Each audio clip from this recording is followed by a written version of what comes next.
Bagaimana kabar saudara hari ini? Luar biasa.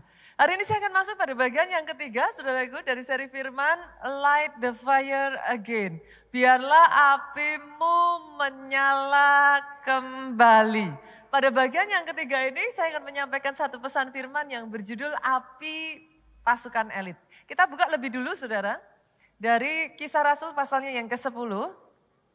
Kisah Rasul pasalnya yang ke-10 ayatnya yang pertama sampai ayatnya yang kedua. Di Kaisarea ada seorang yang bernama Cornelius. Seorang perwira pasukan yang disebut pasukan Italia. Ia saleh, ia serta seisi rumahnya takut akan Allah. Dan ia memberi banyak sedekah kepada umat Yahudi. Dan senantiasa berdoa kepada Allah. Multimedia pertahankan slide ini. Saudaraku, hari ini saya ingin membawa saudara untuk melihat kehidupan seorang yang bernama Cornelius. Siapa Cornelius? Ayat yang pertama menunjukkan bahwa dia adalah seorang perwira pasukan yang disebut pasukan Italia. Dia tinggal di Kaisarea, saudaraku. He is a centurion. Centurion itu adalah komandan pasukan yang di bawahnya membawai setidaknya 100 orang. That's him. Turun ke ayat yang kedua, saudara, dikatakan ada satu kata-kata yang simpel, ia saleh. Dari kata ia saleh ini boleh nggak saya simpulkan bahwa berarti dia anak Tuhan. Bukan hanya dia, ayat ini melanjutkan, ia serta seisi rumahnya. Kata ia serta seisi rumahnya berarti dari situ saudara bisa melihat ada effort yang dilakukan. Karena kadang hanya satu orang, yang lain enggak. Tetapi fakta bahwa di sini ditulis ia serta seisi rumahnya takut akan Allah, berarti ini satu keluarga yang devoted untuk Tuhan. Lanjut lagi mengatakan, ia memberi banyak sedekah kepada umat Yahudi. Dari ayat ini kita bisa melihat, he is a giver, Pak. Dia seorang yang suka menabur. Nanti kalau saudara baca, dari Kisah Rasul 10 ini turun sampai ke bawah, ini masih sampai ayat 48, Pak. Maka saudara akan menemukan titik yang satu ini tidak hanya disebut satu kali, tetapi again and again itu diulang. Artinya ayat ini ingin menekankan kepada saudara, yes, he is a giver. Dia seorang yang suka memberi. Dan senantiasa berdoa kepada Allah. Artinya ini orang punya kehidupan doa yang kuat. Secara profesi saudaraku, dia perwira Romawi. Dia komandan pasukan, Pak. Tetapi saya percaya, izinkan saya mengatakan ini, di hadapan Tuhan orang yang satu ini pasukan elitnya Tuhan. What do you mean, Pastor? Saya akan mengajak saudara hari ini untuk melihat. Sebenarnya sebagai pasukan-pasukannya Tuhan, berapa banyak dari saudara sepakat dengan saya, saudara dan saya bukan jemaat biasa loh. Yang sepakat aminnya paling keras. Saudara ini tanpa terkecuali disebut tentaranya Allah loh.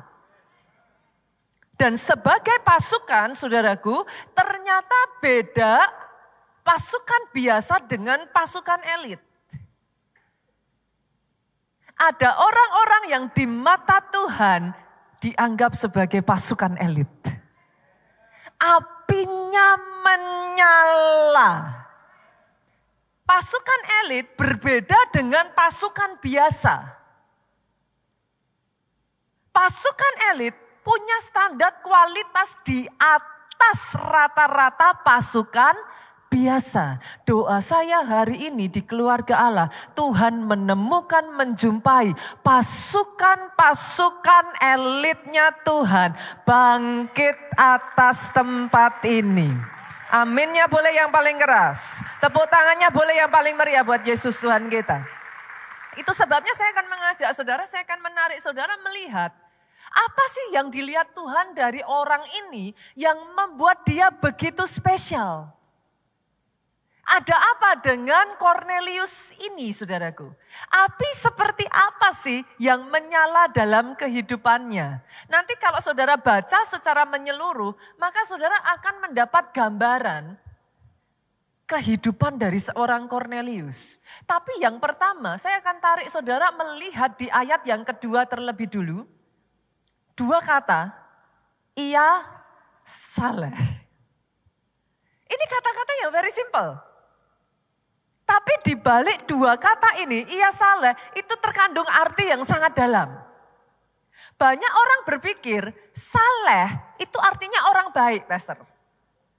Saleh itu, kalau saudara berpikir saleh artinya apa? Orang terhormat, orang yang menjaga moralnya, saudaraku, bisa? But it's not. Kalau saudara membuka di dalam Kamus Besar Bahasa Indonesia, maka saudara akan menemukan arti saleh itu adalah taat dan sungguh-sungguh dalam ibadahnya.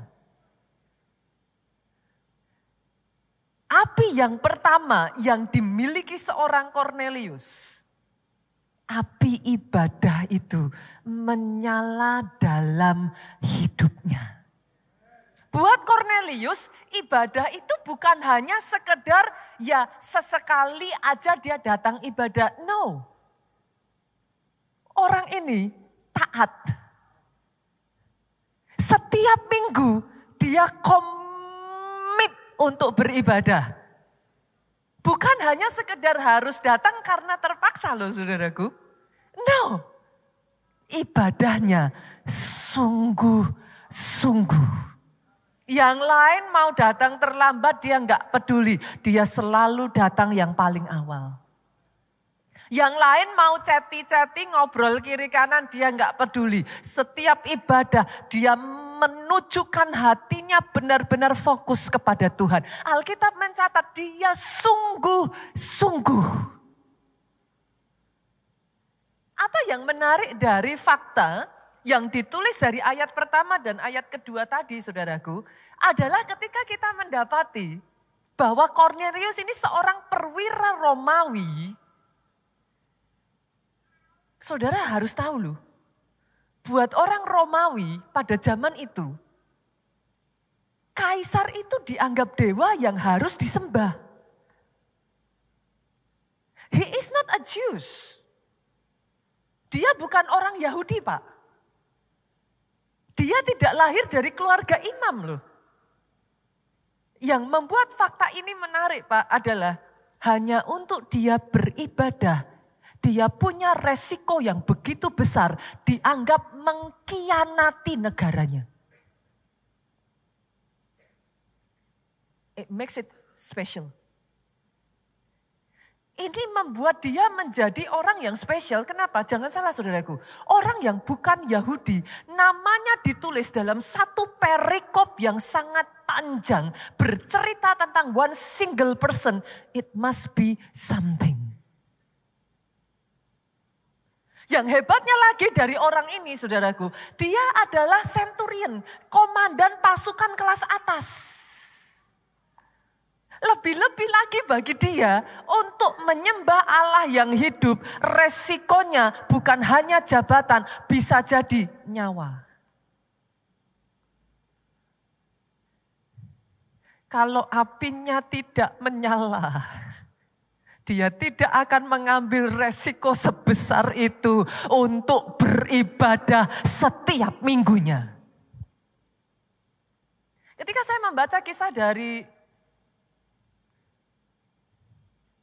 Cornelius ini saudaraku, mengingatkan saya pada saat saya masih remaja saudara. We are very on fire Pak.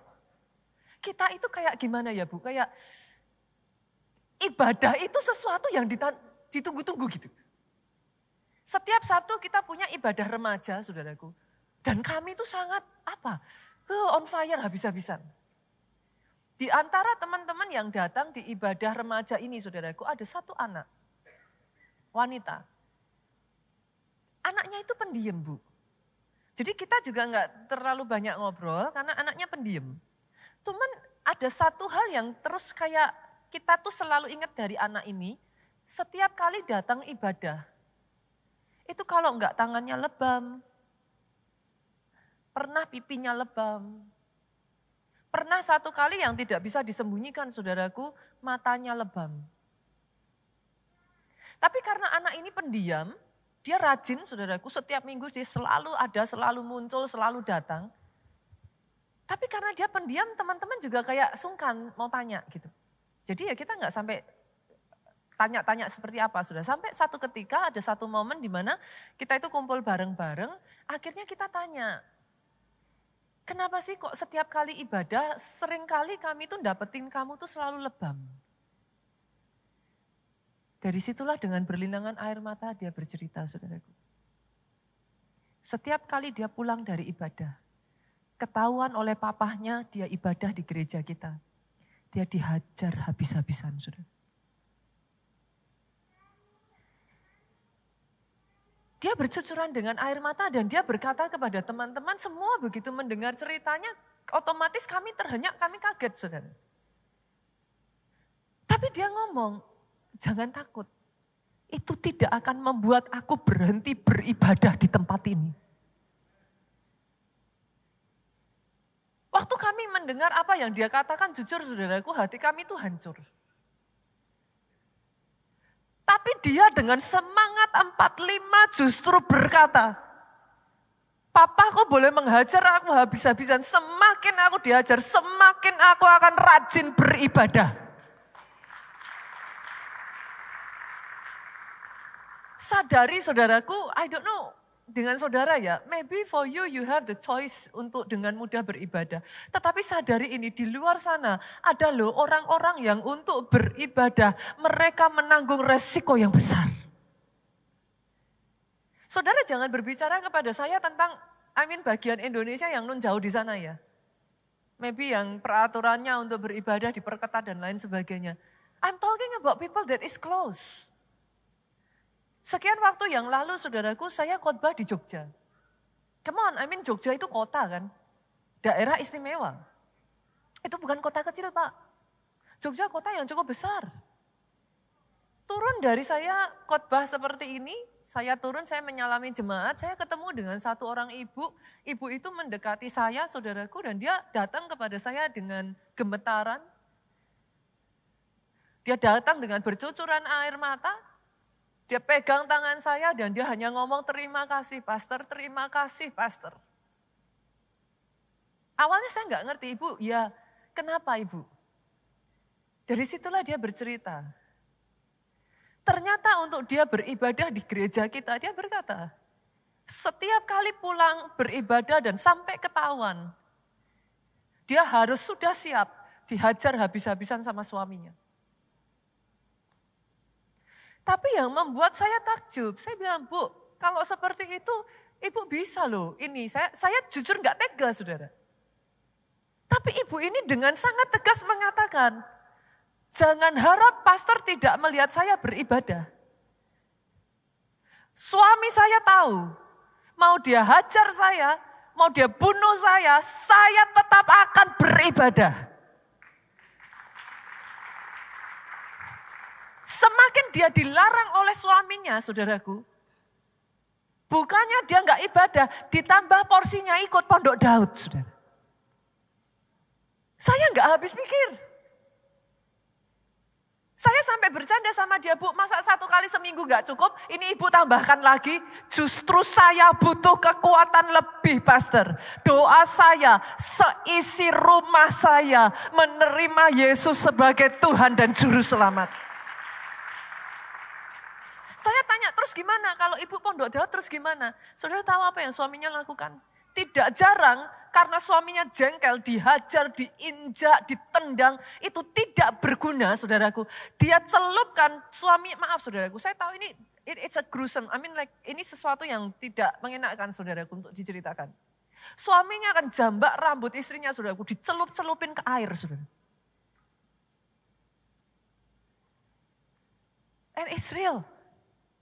Saya tidak bercerita tentang kejadian yang terjadi nun jauh di sana. Tapi saudara tahu apa yang ibu ini katakan kepada saya? Hari itu dia bawa sepasang suami istri. Dia perkenalkan kepada saya, Pastor, ini adalah kedua mertua saya. Mereka sudah beribadah di tempat ini. Dan setelah itu saudaraku, dia melihat ke belakang, dia tarik satu orang lagi. Dan dia berkata kepada saya, ini suami saya. Saat ini kami bersama dengan satu keluarga kami beribadah di gereja ini. Terima kasih Pastor karena sudah memberikan kami makanan rohani yang membuat roh kami bertumbuh. Sehingga satu keluarga saya menerima Yesus sebagai Tuhan dan Juru Selamat. Tepuk tangannya boleh yang paling meriah buat Yesus Tuhan kita. Doa saya hari ini, api ibadahmu dinyalakan. Bukan sekedar ibadah. Yes, mungkin saudara punya kebebasan untuk beribadah. Tapi selalu ingat ini. Ada orang-orang di luar sana yang hanya untuk datang dan bisa duduk seperti saudara. Resiko yang harus mereka ambil sangat besar. Buat teman-teman, halo. Saudara yang ada di online saat ini, if you are around. Kalau saudara happen to be around Jakarta, come on. Gereja kita ada 2 tempat ibadah, kita ada di PIK, kita ada di Soho Capital lantai 11. Join us. Saya nggak mau kita jadi orang Kristen biasa-biasa. Tapi sama-sama jadi orang Kristen, apimu harus dinyalakan. Sama seperti Kornelius. Ada alasan kenapa ia disebut saleh. Ia bukan hanya orang terhormat, dia bukan hanya orang yang baik. Dia taat dan sungguh-sungguh dalam ibadahnya. Mau hujan enggak hujan, capek enggak capek, ibadah harga mati.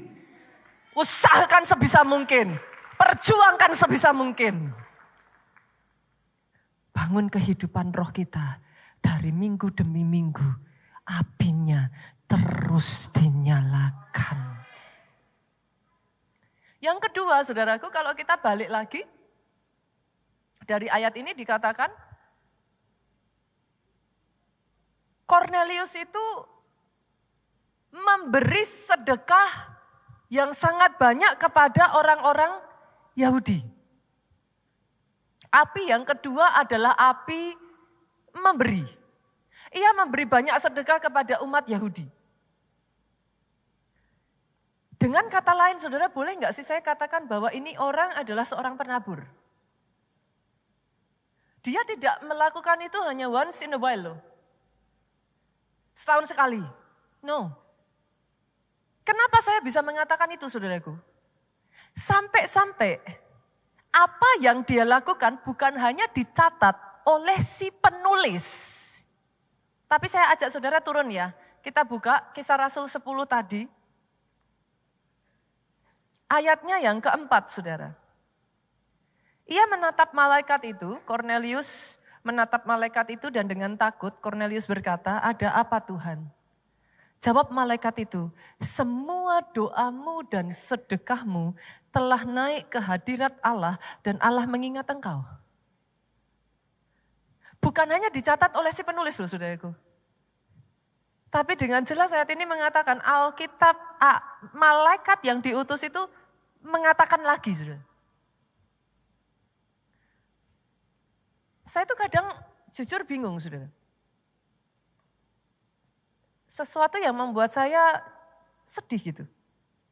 Kalau enggak hati-hati, di kalangan orang Kristen sendiri ya saudara. Di gereja kita lah, nggak usah jauh-jauh. Dalam 1 tahun, saudara yang sudah beribadah lebih dari setahun, saudara tahu yang saya maksudkan. Kita tuh nggak pernah 1 bulan temanya sama terus. Dari bulan Januari ke Februari ke Maret, ada yang tentang keluarga, ada yang tentang, ada banyak hal saudaraku. Tapi coba tebak saudara, dari 12 tema di 12 bulan itu, mana yang paling sering diserang orang? Saya herannya ketika gereja mengajarkan tentang keluarga nggak diserang tuh. Gereja mengajarkan tentang perkara roh nggak diserang. Mana yang paling sering diserang? Kalau gereja udah ngajarin soal keuangan, persepuluhan, persembahan, itu ya saudaraku, teman-teman yang ada di sosial media udah tahu. Tangting, tangting, tangting, tangting, tangting, tangting, tangting. Disitulah saatnya saudara akan lihat wajah-wajah saya terpampang lagi. Saya tuh gak habis pikir. Yang membuat saya bingung, saya tuh sempat merenungkan, what's wrong with it ya? Karena sorry saudara, saya lahir dari keluarga yang sejak saya kecil, saya diajarkan orang tua saya, khususnya mami saya, sebagai devoted giver. Mami saya itu punya kebijakan rule ya saudara, kalau anak-anaknya dikasih uang saku, tiap bulan nggak ngasih persepuluhan, habis itu. Bulan depan minta uang saku, jangan harap dikasih pak. Itu aturan di keluarga saya.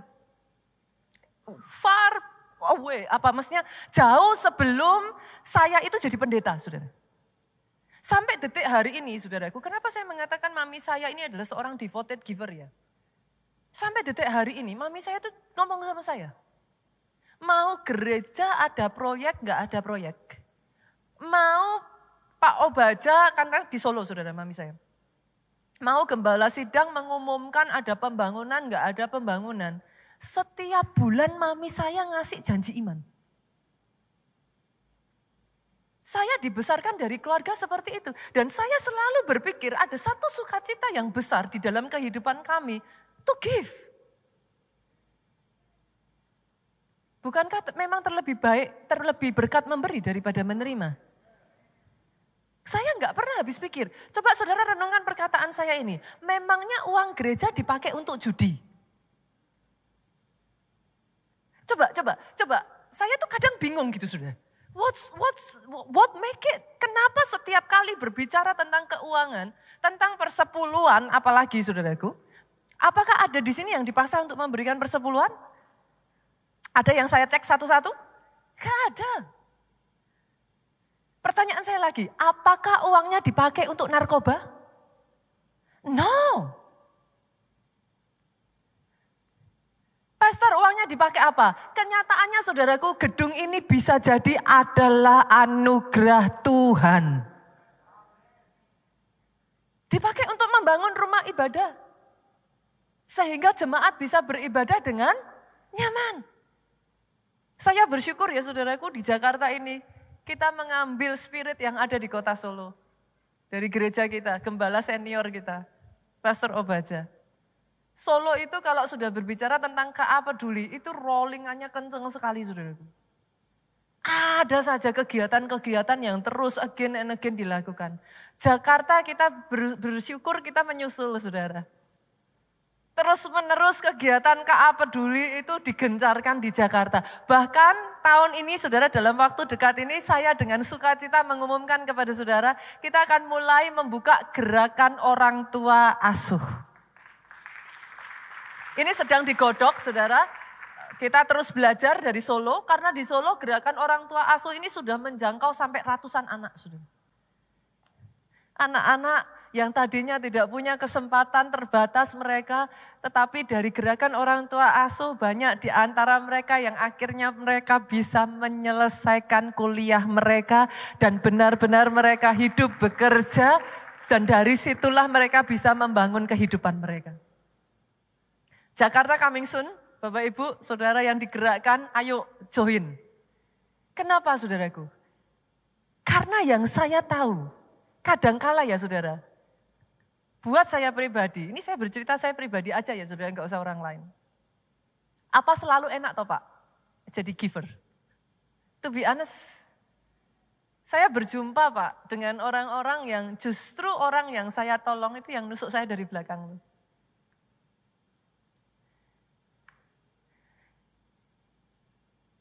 Justru orang-orang yang saya sudah memperjuangkan saudaraku itu yang banyak kali mengkhianati saya.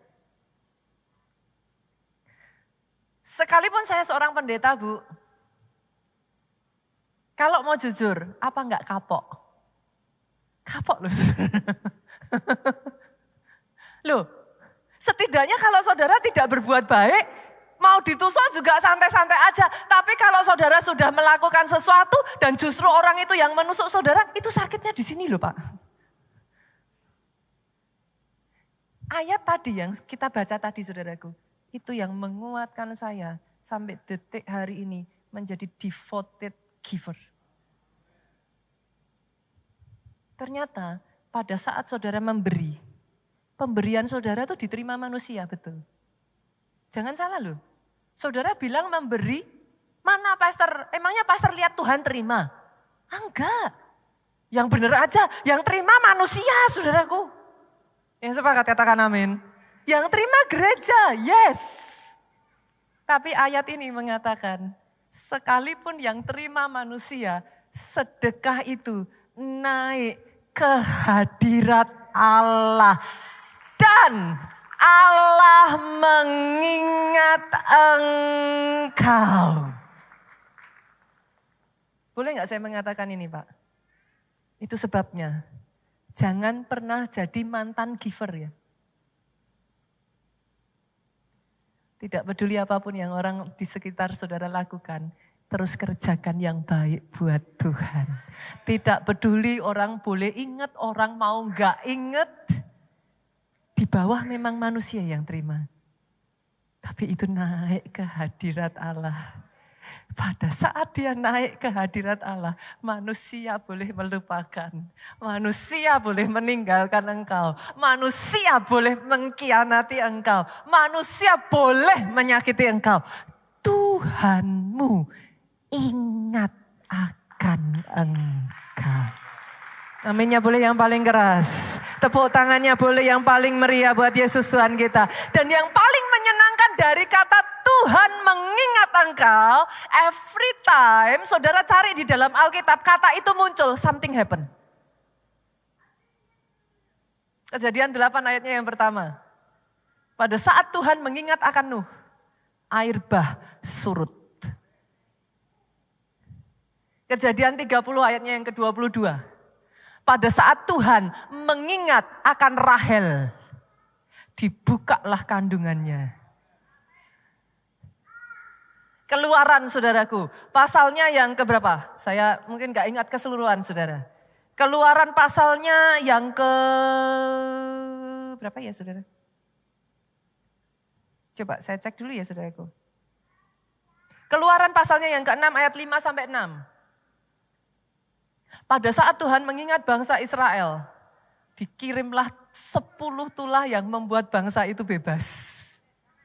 Cek aja, saudara cek aja, nanti saudara tulis gitu ya. Kata mengingat. Di setiap kali Tuhan mengingat, something happen. Oh, ini yang membuat saya ya saudaraku terhibur. Saya belajar.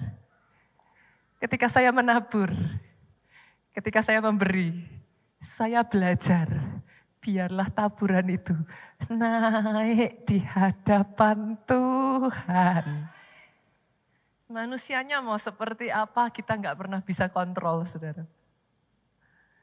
Bagian kita, kerjakan yang terbaik aja buat Tuhan. Karena ada momen-momen di dalam kehidupan ini ya saudaraku. Di saat dimana engkau begitu membutuhkan, Dia ingat. Api yang kedua yang luar biasa dari orang ini. Api penabur itu, jiwa seorang penabur itu ada atas hidupnya. Saya berdoa loh di keluarga Allah ini saudaraku. Ada orang-orang yang senantiasa kalau Tuhan suruh tabur ke sini, tabur saudara. Tolong orang itu, tolong. Saya ngerti kok saudara, I really know. Jujur for some time ya saudara, saya itu bergumul di dalam hal itu. Ada kalanya tuh kayak apa sih, give up aja ya Tuhan. Udahlah gak usah yang aneh-aneh. Malah lebih sakit loh. Coba kalau saya cuma ibadah doang udah selesai perkara kok. Saya nggak usah aneh-aneh, saya nggak usah ini, saya juga nggak mau ikut campur kehidupan orang lain. Tapi kadang ketika Tuhan suruh ya saudaraku. Dan saya melihat itu tuh goresnya di sini tuh saudara. Tapi ketika saya membaca semuanya ini saya berkata kepada Tuhan. Saya tetap komit. Tuhan mau pakai kehidupan saya tetap akan komit. Mau orang seperti apapun. Sediakan hidup saudara jadi seorang penabur yang Tuhan bisa pakai. Kesaksian nanti yang kita dengar ya saudaraku adalah salah satu kesaksian yang muncul dari seseorang yang mau bersedia dipakai Tuhan untuk menjadi seorang penabur. Dan dari situ Tuhan pakai untuk memberkati kehidupan satu keluarga. Ketika jemaat satu dengan yang lain muncul jiwa penabur ini, Tuhan bisa pakai untuk perkara besar. Oh, api ini dinyalakan kembali. Yang ketiga yang membuat orang ini spesial saudaraku, bersamaan dengan ayat tadi dikatakan dan senantiasa berdoa kepada Allah. Bukan sesekali loh. Bukan kadang-kadang. Tapi di dalam kehidupan Cornelius, api doa puasanya menyala. Pastor jangan cocokologi dong. Jangan dibuat-buat. Orang ayatnya tadi ngomongnya senantiasa berdoa kok. Ini karena gereja lagi doa puasa masukin doa puasa gitu. In case ada di antara saudara yang kritis gitu kan. Orang bilangnya senantiasa doa kok. Masa di sini tulisannya api doa puasa menyala. Loh, sungguhan loh saudaraku di gereja kita tuh kalau nulis kayak gini nggak asal saudara. Kita buka yuk, kita buka. Kisah Rasul pasalnya yang ke-10 tadi turun ke bawah saudaraku. Ayatnya yang ke-30. Di ayat 30 ini Cornelius ini jawab saudaraku. Jawab Cornelius 4 hari yang lalu. Kira-kira pada waktu yang sama seperti sekarang. Yaitu jam 3 petang. Aku sedang berdoa di rumah. Tiba-tiba ada seorang berdiri di depanku, pakaiannya berkilau-kilau. Boleh enggak saya ajak saudara baca dalam bahasa Inggrisnya? Jadi supaya saudara nanti enggak bilang, Pastor Nita cocokologi ini diambil-ambil seenaknya ayatnya. Enggak saudara. Yuk, Kisah Rasul 10 ayat 30 dalam bahasa Inggrisnya ngomong gini. 4 days ago, I was fasting until this hour. Fasting artinya apa Bapak Ibu? Berarti saya enggak cocokologi ya. Enggak asal ngawur ngambil ayat ya. Jadi ayat ini di dalam bahasa Inggrisnya dikatakan sampai detik ini Cornelius ngomong aku doa puasa. And at the 9 hour I pray in my house. Nah saya jelaskan boleh Bapak Ibu. Ini just buat saudara nanti bisa dapat gambaran. Orang Israel itu membagi doa mereka itu tiap 3 jam. Dimulai dari jam 12 malam saudaraku itu berjalan. Jam 3, jam 6, jam 9, jam 12. Nah the 9 hour itu jatuhnya jam 3 sore. Mereka mempercayai bahwa itu adalah momen di mana divine encounter itu terjadi. Fakta bahwa ditulis di sini at the 9 hour artinya Cornelius ini adalah seorang devoted prayer. Dia punya kehidupan doa yang sungguh-sungguh dia ngerti. Yang dipercayai di orang Yahudi. Sudah. Nanti kalau saudara cari namanya mincah. Itu the 9 hour. Di setiap jam 3 sore mereka mempercayai bahwa kalau mereka berdoa di jam itu divine encounter itu terjadi. Dan memang ayat ini berkata, tepat justru di saat dia berdoa, di mincahnya itu saudaraku, dan dia berpuasa, itu apa? Gerbang roh itu terbuka. Dia mendapat penglihatan, saudara. Behold, a man stood before me in bright clothing. Dia dapat sebuah penglihatan, Tuhan suruh dia untuk utus orang cari Petrus. Lucunya, saya bukakan ya. Saya ajak saudaraku supaya saudara bisa mengerti. Ayatnya yang ke-9. Kisah Rasul, pasalnya yang ke-10, ayatnya yang ke-9. Nah, keesokan harinya ketika ketiga orang itu berada dalam perjalanan dan sudah dekat kota Yope. Jadi orang suruhannya Cornelius ini sudah dekat. Lihat ini saudara, kira-kira pukul 12:30 hari. Naiklah Petrus ke atas rumah untuk berdoa. Saudara masih ingat yang tadi saya katakan? Tiap 3 jam. Siklus yang sama ini saya lihat dilakukan hamba-hamba Tuhan di Nigeria. Dulu saya nggak nangkep, saudara. Tapi mereka mempelajari ini. They believe di jam 12 itu ketika mereka berdoa, itu mujizat, itu terjadi. Pada saat Rasul Paulus di jam 12, ini nanti kalau saudara mempelajari di sepanjang Alkitab, siklus ini akan muncul terus nih. Here and there, kalau saudara cukup teliti, siklus ini akan keluar. Saudara lihat aja nanti. Kalau saudara sungguh-sungguh yang tertarik ya mempelajari, saudara nanti lihat. Mereka mempercayai ini. Di jam 12, Rasul Paulus itu, Petrus saudaraku. Dia naik ke atas rumahnya berdoa dan di situ dia dapat penglihatan. Dia dapat penglihatan saudaraku, sesuatu yang bagi dia gak masuk akal. Dia disuruh waktu itu makan, saudara nanti baca ya. Nanti baca di rumah aja keseluruhan dari kisahnya. Dia disuruh makan makanan yang menurut dia gak halal gitu. Saudara harus ingat ya, pada saat itu mereka masih memegang itu ya saudara. Nah singkat cerita saudara, saya tarik lagi ya, boleh ya. Saya tarik lagi. Di ayatnya itu dia dapat penglihatan. Ayat 17 ngomong gini, Petrus bertanya-tanya di dalam hatinya, dia tuh bingung ini penglihatan mau ngapain ya. Apa kiranya arti penglihatan yang telah dilihatnya itu? Sementara itu telah sampai di muka pintu orang-orang yang disuruh oleh Cornelius dan yang berusaha mengetahui di mana rumah Petrus.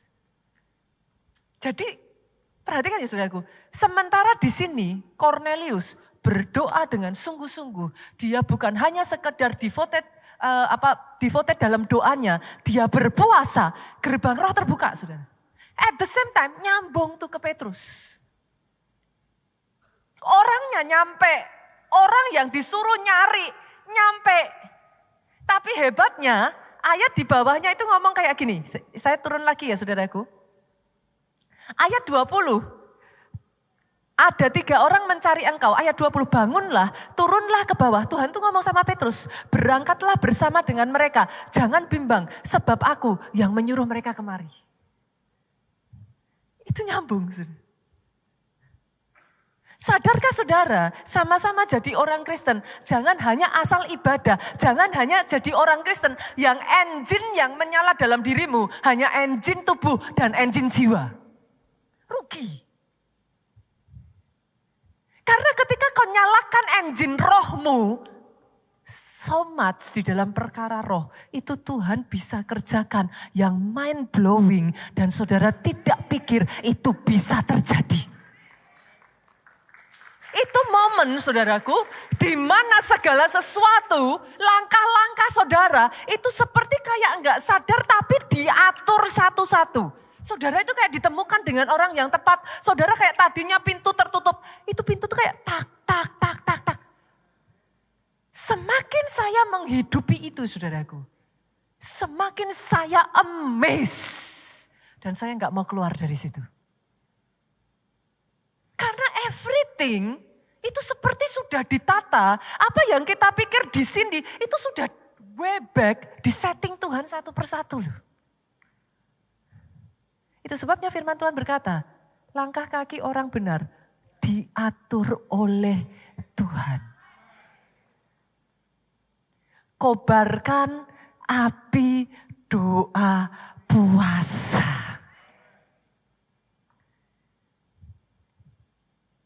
Pastor, saya udah terlanjur tuh gak puasa.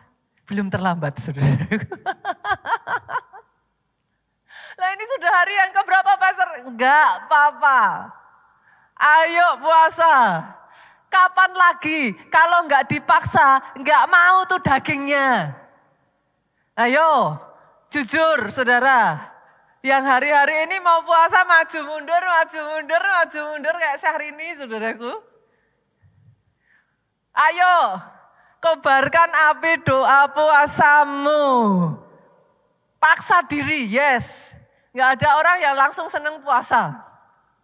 Jujur kalau mau ngomong, pasti kalau mau puasa rasanya tuh kayak somehow saudara. Ketika saudara berpuasa ya, pendengaran dan penciuman saudara itu menjadi lebih sensitif saudara. Dari kejauhan itu suara ting ting ting ting, ting itu sudah kedengaran saudara. Gak tahu gimana kalau puasa tuh ya, di belakang ART masak apa, itu hidung tuh tajam loh. Kok harum ya? Itu sebabnya saudara kalau nggak dipaksa, tubuh nggak akan mau. Besok ini saudaraku, gereja kita get ready ya. Tanggal 20 sampai 29 hari Selasa ke depan ini, sampai 10 hari ke depan, kita akan mengadakan KKR Pencurahan Roh Kudus Fire Conference saudaraku. 10 hari berturut-turut, jadwalnya saudara cek ya. Karena tiap hari beda-beda, yang khotbah beda-beda, mau khotbah siapapun datang aja lah saudara. Semuanya memberkati kok. Yang perlu saudara catat, saudara foto saudaraku adalah jamnya. Senin sampai Jumat itu di jam 7. Sabtu di jam 5 sore, hari Minggu full seperti biasa. Jadi jangan salah ya, Senin sampai Jumat di jam 7. Hanya hari Sabtu itu di jam 5 sore. Lalu kemudian hari Minggu full. Di Soho Capital saudaraku, diadakannya most 10 hari ini ada di PIK. Tapi di hari Minggu Soho Capital dan PIK berjalan. Plus tanggal 29 itu kenaikan, sekarang udah enggak Isa Al-Masih kayaknya ya, sudah diganti ya. Nah, kenaikan Tuhan Yesus Kristus saudaraku. Itu sebabnya akan diadakan di 2 tempat ibadah juga, baik di PIK maupun di Soho. Jadi saudara hati-hati ya nanti ya. Dan saya akan curi start saudara. Saya akan curi start. Selama 1 minggu ini, Pondok Daud kita sudah dibuat menjadi Pondok Daud spesial ibadah puasa. Settingnya Pondok Daud di lantai 8M, tetapi dibuat selama jam 7 sampai jam 9, 2 jam ini settingnya berbeda. Saya mau curi start, besok Senin saya datang saudara. Boleh enggak Bapak Ibu kalau yang bisa hadir, kita bawa potluck yuk. Apa itu potluck? Bawa makanan, buka puasa bareng. Saudara yang bisa datang aja saudara. Saya enggak tahu apakah nanti akan diadakan di lantai 8M, kalau tempatnya cukup dia akan diadakan di 8M, kalau enggak cukup maka nanti dipindahkan di tempat ini. Kita makan bareng-bareng. Nanti saling sharing, tuker makanan, saudaraku bawa aja makanan. Saya sudah lama saudara, jujur enggak kayak ketemu jemaat dalam setting yang lebih apa sih, simple gitu ya, lebih warm ya, lebih kecil gitu. Kadang-kala kalau seperti ini mau ketemu jemaat satu-satu itu agak susah saudaraku. Wajah-wajahnya saya apa kok, saudara siapa duduk di mana itu kira-kira terpetakan saudara. Tapi jujur kayak kita nggak bisa ya sampai ngobrol atau seperti apa tuh susah saudara. Jadi saya berpikir besok Senin kita sama-sama potluck, habis makan-makan, udah lama kan saudaraku enggak barengan seperti itu. Kita masuk jam 7 sampai jam 9 Pondok Daud, kita angkat benar-benar atmosfernya di setting, kita sudah mulai api itu dikipasin lagi saudara. Sehingga nanti masuk tanggal 20 sampai 29 saya percaya api itu dikobarkan kembali. Bersamaan dengan ini saudaraku ada kabar baik, selama Fire Conference tanggal 20 sampai 29, saudara yang mau daftar UC ini diskon terakhir. By the way tanggal 25 sampai 27 Juni dari Jakarta saja ada lebih dari 500 orang akan berangkat bareng-bareng untuk UC, saudara. Jadi kalau saudara pengen join, belum terlambat, segera aja daftar. Tunggu nanti tanggal 20 sampai 29 itu diskon terakhir, saudara. Menyala apinya, saudara. Menyala kembali apinya. Boleh sekali lagi kita kasih tepuk tangan yang paling meriah. Yang keempat, yang terakhir, saudara. Ada satu hal yang luar biasa dari Cornelius ini yang membuat, to be honest ya saudara, kalau saya baca kisahnya, the more I read, semakin saya baca, semakin saya tuh jatuh cinta sama karakter yang satu ini saudara. Kenapa? Coba kita buka ya, Kisah Rasul 10 ayat 24. Bukan hanya dia api ibadahnya menyala, apinya sebagai seorang penabur, api doa puasanya. Ayat 24 ngomong gini, dan pada hari berikutnya, sampailah mereka di Kaisarea. Jadi rombongan Petrus yang dijemput itu sampai di Kaisarea. Cornelius sedang menantikan mereka. Dan ia telah memanggil sanak saudaranya dan sahabat-sahabatnya berkumpul. Orang satu ini nih, saya nggak tahu apakah saudara bisa mengerti apa yang saya pikirkan ya. Ini orang bukan orang Yahudi. Ini bukan apa ya saudaraku, dari keluarga imam aja enggak. Apa kurang resiko sih dia beribadah tiap minggu itu? Dia ibadah tiap minggu saja itu resikonya udah gede sekali gitu. Ini boro-boro dia ibadah tiap minggu, dia sekarang ngajain rekan sekerjanya satu-satu. Itu resikonya tambah gede. Tapi berapa banyak yang setuju dengan saya? Orang kalau apinya sudah menyala, gak bisa di stop loh. Orang yang apinya menyala, kemanapun saudara pergi, entah gimana mulut ini tidak bisa berhenti menceritakan tentang Yesus. Kalau saya berdoa ya api seperti ini dikobarkan. Jangan hanya jadi orang Kristen biasa-biasa. Karena kalau nggak hati-hati ya saudaraku, banyak orang akan mengatakan seperti ini, pastor, kalau yang begini-begini itu tugasnya pendeta. Halo, ini orang bukan Yahudi, dia itu kepala pasukan.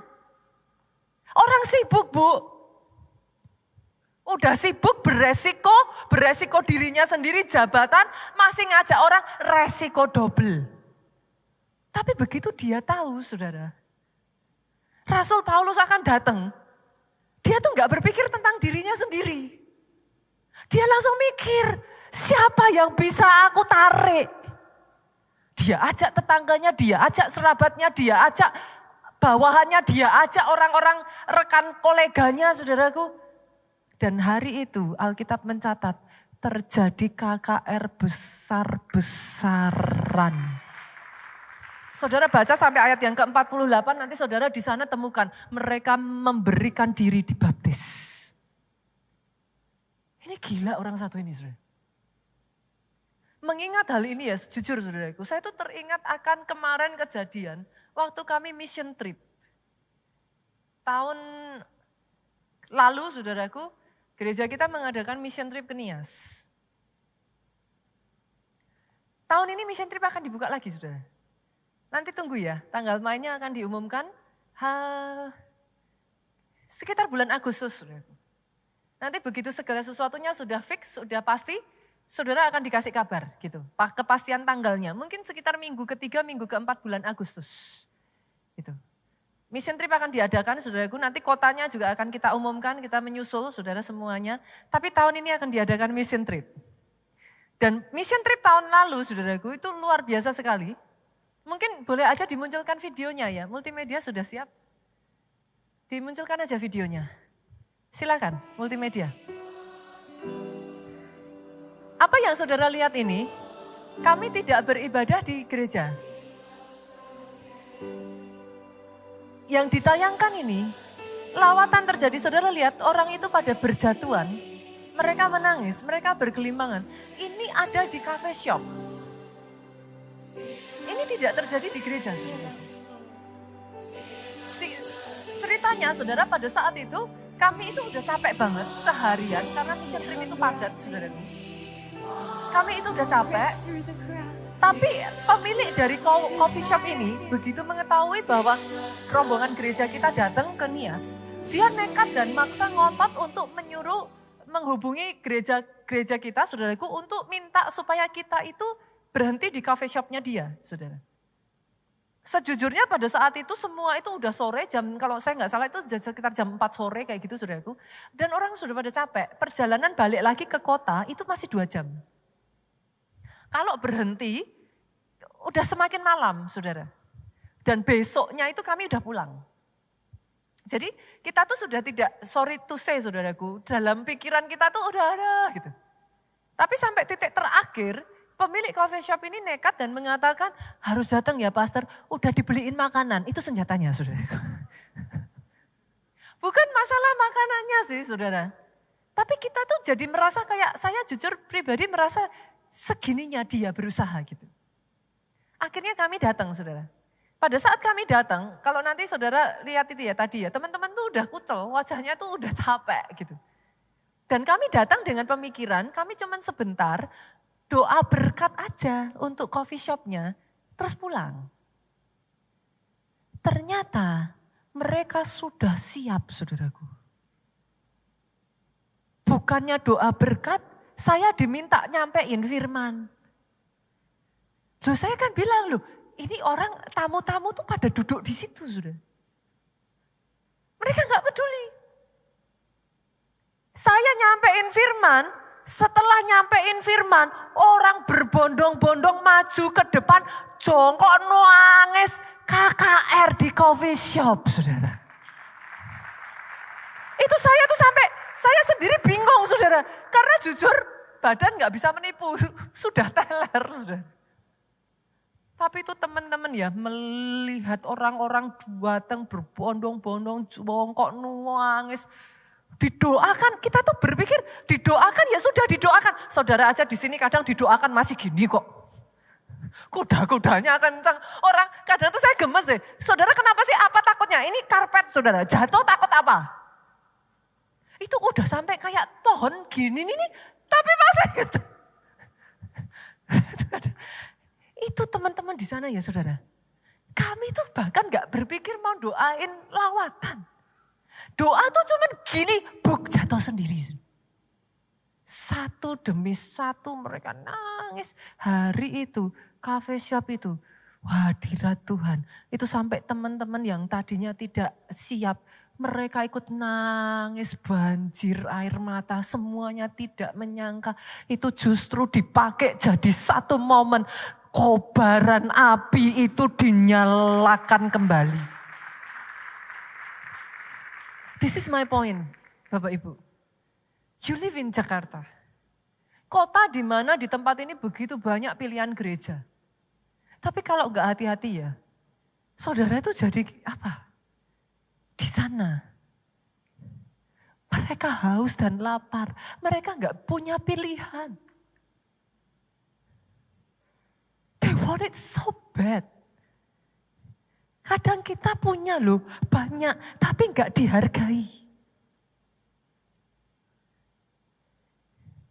Doa saya hari ini ya, api roh itu dinyalakan kembali. Saudara bisa merasakan sementara saya menutup firman ini ya.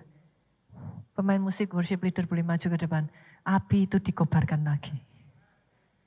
Jangan puas yuk jadi orang Kristen biasa-biasa. Saya menantikan cerita-cerita seperti ini terjadi di Jakarta. Di tempat kerjamu. Somehow engkau ketemu orang. Entah bagaimana engkau cuma pegang tangannya, engkau doakan. Tapi di situ Tuhan jamah hatinya. Entah bagaimana engkau ketemu by chance, Tuhan tunjukkan. Itu sebabnya boleh gak saudaraku? Bukan cuma kalau Tuhan suruh saudara nabur. Tapi kalau Tuhan suruh saudara dekati seseorang untuk doakan. Boleh gak belajar taat? Beberapa waktu yang lalu saya menyampaikan firman tentang ini loh. Jangan jadi orang Kristen yang terlalu susah buat saudara untuk taat. Jangan jadi orang Kristen yang terlalu susah dipakai Tuhan. Disuruh nabur gak mau, disuruh doain gak mau, disuruh apa-apa gak mau. Repot. Sampai-sampai di dalam beberapa kisah, kadangkala saya dengar kisahnya takjub, tapi at the same time sedih. Kenapa sih Tuhan gak pakai kita aja? Tuhan sampai harus menampakkan dirinya sendiri loh. Saking manusianya diutus gak mau. Hari-hari ini Tuhan mencari orang-orang saudaraku yang mudah buat Tuhan pakai saudara, mudah untuk taat. Simple gak apa-apa. Saudara aja, nanti orangnya, pastor gimana kalau nanti orangnya gak ini, nanti kalau orangnya gak itu urusan Tuhan dengan orang itu. Tapi bagian saudara gak susah, cuma ngajak. Pastor nanti gimana kalau ditolak? Belum juga dijawab. Ya sudah kalau ditolak mau apa? Tapi setidaknya kau katakan terlebih dulu. Kau ajak terlebih dulu, kau usahakan terlebih dulu. Why? Kenapa? Kadangkala kalau nggak hati-hati, banyak mulut orang Kristen yang sudah terlalu kaku untuk dibuka. Menceritakan Injil keselamatan. Saya tantang kembali saudaraku. Di keluarga Allah ini, saya berdoa kisah-kisah seperti ini bermunculan lagi. Kisah-kisah seperti ini kembali didengungkan. Kisah-kisah seperti ini kembali disaksikan. Orang-orang di sekelilingmu dimulai dari keluargamu. Sama seperti Cornelius saudaraku. Apakah menurut saudara sebuah kebetulan dicatat di sana ia dan serta seisi rumahnya? No. Cornelius ini orang yang tahu. Kenapa saudaraku? Dia seorang tentara. Pada saat rakyat biasa disandera, tentara harus siap menyelamatkan. Cornelius ini membawa prinsip yang dia pakai di ketentaraannya, di dalam kehidupan rohaninya. Sebagai seorang tentara, dia harus berani berdiri membela negara, membela rakyat-rakyatnya. The same principle dia pakai sebagai tentara pasukan elitnya Tuhan, dia harus siap berdiri. Untuk membawa orang-orang yang terhilang kembali kepada Bapa.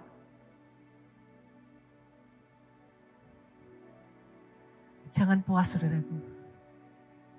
Jangan nyaman. Api itu harus dinyalakan. Bangkit berdiri jemaat Tuhan. Datang di hadapan Tuhan. Yesus, Yesus, Yesus, Yesus Tuhan.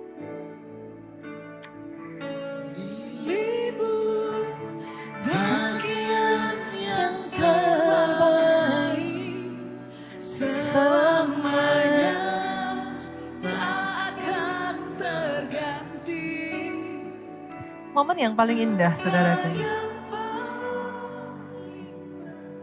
Justru adalah momen di mana apimu itu, cinta mula-mulamu itu menyala kembali. Jemaat yuk. Mengiringmu bagian yang terbaik selamanya tak akan terganti. Come on, come on. Tidak akan kami lepaskan. Tidak akan kami tukar dengan apapun Tuhan.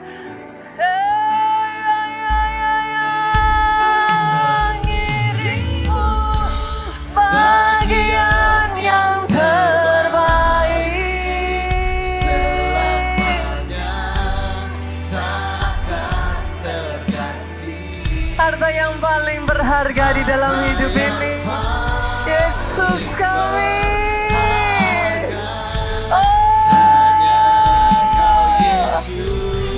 Dan terakhir saudaraku katakan, mengiringmu bagian yang terbaik selamanya tak akan terganti. Api itu dinyalakan kembali, api itu dikobarkan kembali. Yes. Hanya Kau Yesus selamanya, harta yang paling berharga hanya Kau Yesus selamanya, harta yang paling berharga hanya